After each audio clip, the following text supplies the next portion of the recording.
The construction industry in the U.S. is a $2.1 trillion industry, which has historically been driven by human labor.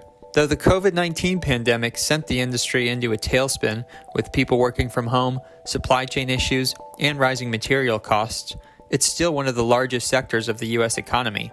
But it hasn't fully recovered.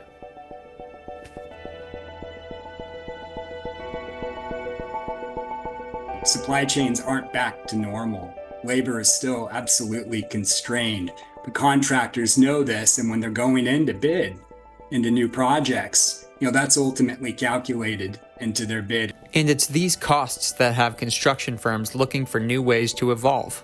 One company paving the way towards change is Suffolk Construction, based in Roxbury, Massachusetts, and led by its chairman and longtime CEO, John Fish. Fish is not your typical construction CEO. On the one hand, because he's not a hired hand. He literally built the business from the time he was a 20-something in the 1980s until the present. So he knows the company, he knows its strengths and its weaknesses. Secondly, and this is important, Fish is the sole proprietor of Suffolk.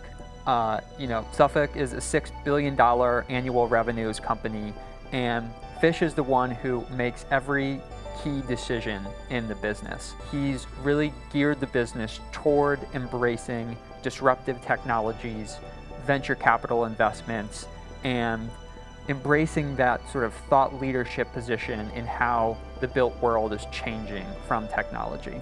I think one of the most unique things that Suffolk is doing on the technology front is that we have an innovation process that's connected to a larger digital ecosystem that's responsible for identifying, testing, and scaling solutions quickly and sustainably.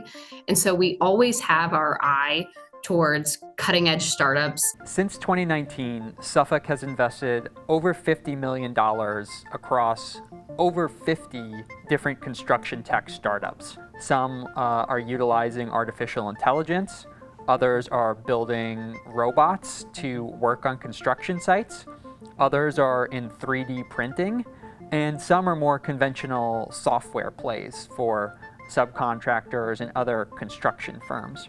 Robots can do a lot for construction.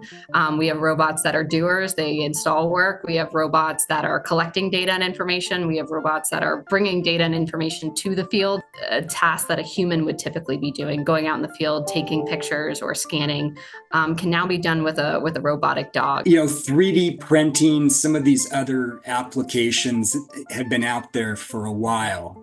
And I would still say probably the acceptance rate of AI in the industry is probably still pretty slow. There's folks that have their way of doing things for a long time. And whenever you're introducing something that's disruptive to that, I think there's ultimately always some pushback.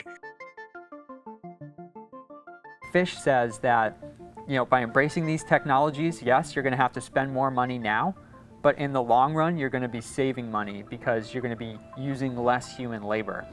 And of course, a lot of people might feel queasy about that.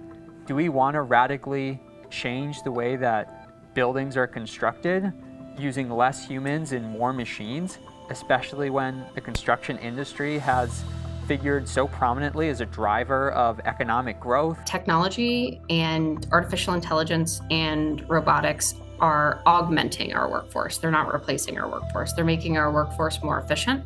They're making our workforce safer, and they're allowing them to focus on the important things in their day-to-day. And what's most important to us is that our people and our workforce go home safe at the end of the day, that they feel productive, that they feel that they are able to execute according to the project plan in a way that is reliable, safe, and high quality. And if technology can enable that, that's the vision for the organization, is to continue to allow technology to drive the industry to be more productive and to enable our workforce to operate in that way. Whether it's data or whether it's technology, there's always a human element to everything that we do because people build buildings. That's a really important piece for us as we continue to move forward as an industry, is thinking about that connectivity between those two elements.